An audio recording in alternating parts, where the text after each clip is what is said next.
quick video for you today. I wanted to talk about the idea of an artist date. Now, this is an idea that is definitely not my own, and I'll talk about where it came from and the genesis of all of this, but I'm a little apprehensive about calling it an artist date. So I would, although that has a little bit more of an appeal than calling it a date with your inner child, it's just a little faster to say, but it's the same idea. So where this comes from.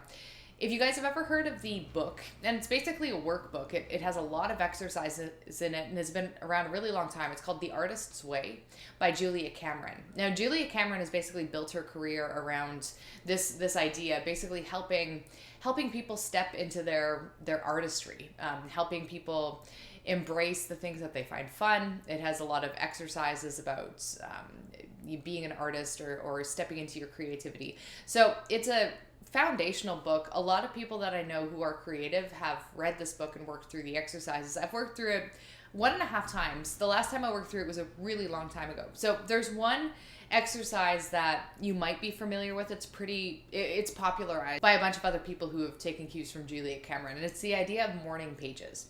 So morning pages is basically when you wake up and then first thing in the morning, you write in longhand, so on paper and pen, just 3 pages of whatever. You're not aiming to write a journal entry. You're not aiming to write anything of particular value or beauty. It's basically like throwaway garbage writing. And the idea that she says is just get all the garbage out of your brain onto the page. And that's going to give you a lot more mental RAM as you go about your day. You're just getting all the garbage thoughts out so that you can live your life and enjoy it. And a lot of people swear by doing exercises like this. I've done it in the past as I've diligently worked through The Artist's Way. It's not my favorite exercise, so I don't tend to... I don't personally enjoy it that much. I do a lot of writing anyway, so I feel like I can have a similar experience with more productive journaling sessions. But again, a lot of people really like it. It is a famous exercise that you might have heard of already. But my favorite exercise from the book, and one that I struggle to commit to even though it's really valuable, is this concept of an artist date.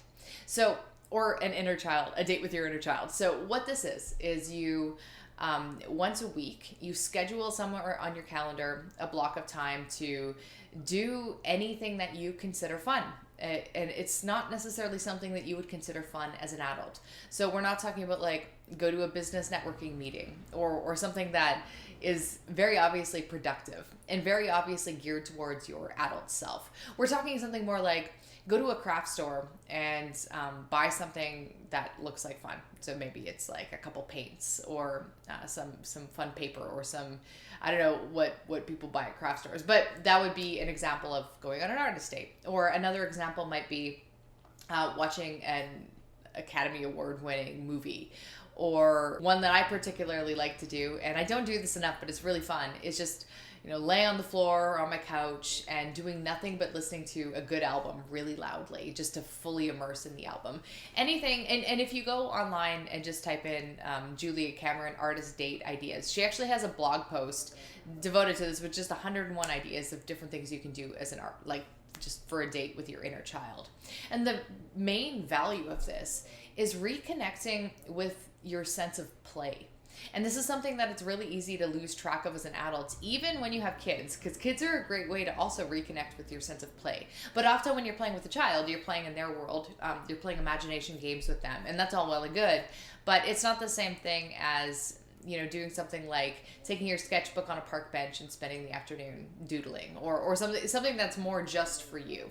So first thing with artist dates is they're intended to be alone. So it's just you. You're not inviting anyone else.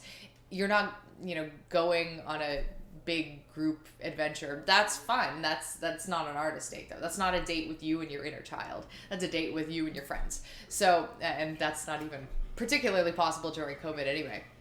But what is something that you would consider play?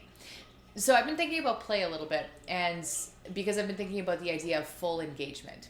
So to me, full engagement, being really immersed in something that you're doing, whether it be like a project or whatever it is you're working on, something that taps into like your entire soul is involved in, is basically play. I think they're the same thing, because play is when you're doing something not for the overt value of it. So you're not doing something to expand your business contacts or make more money. You're doing something purely for the joy of it, purely for yourself. And this is such a nourishing thing to do. So what the challenge is actually putting that time on the calendar. And some weeks are busier than others. So maybe you only have time for a 1 hour coffee date with your inner child where you go and grab a coffee and, I don't know, do something fun at a coffee shop. Like, I really enjoy doing this. So one of my default artist dates would be basically like going to a coffee shop pre-COVID and writing in my journal longhand, just because I seldom do that, or writing a lyric or a poem. Even something as simple as reading a book in a coffee shop is like a really nourishing activity for me, just to go by myself. I also like going to restaurants by myself sometimes too. So this is something I would do in the past. I'd maybe like go out for lunch by myself, and again, I'd bring a book. And sometimes maybe you get like funny looks when you go for food by yourself. But if you haven't done it before, or if you feel weird about eating alone or being in a restaurant alone, it's actually really fun. I really like doing that, just as another, but again, there's a bunch of ideas. The challenge though, like I was saying, is scheduling this on the calendar, actually making time for it, because it's very easy to not prioritize play, especially if you're in a phase of your life where you're really busy with school, or you're really busy with work or family, and you have a ton of other commitments. It's like, okay, yeah, sure, play. That sounds great. It's just lovely, absolutely lovely. Like one day I'll be able to do that. But most people can find an hour or two a week to do this. And Julia Cameron recommends trying to find a longer stretch of time every once in a while. So say, for example, maybe every couple months, finding a full day where you can do something like, go explore a neighboring town. Or like a lot of these things, a lot of these ideas are a little bit more challenging in COVID time. So I'm just thinking of things that I've done in the past as examples, or go spend a day going on a hike, or anything like that. So having short artist dates, but every now and then having like a little bit of a longer one.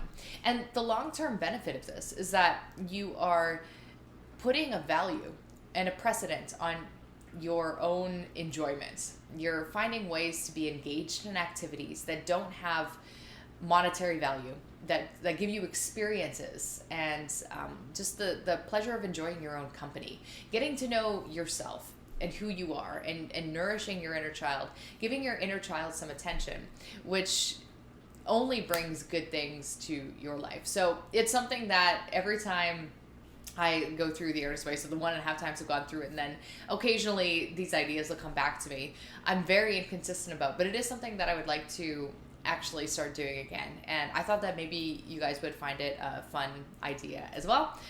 So check out her list of ideas, or maybe you could come up with a list of 10 ideas of things that would sound like, fun artist dates for you, or inner child dates. It's going to be different for everyone. And it depends on what kind of things that you consider play and what kind of things you consider work. Avoid those. So those are my thoughts for today. I hope you enjoy this, and I'll catch up with you guys later.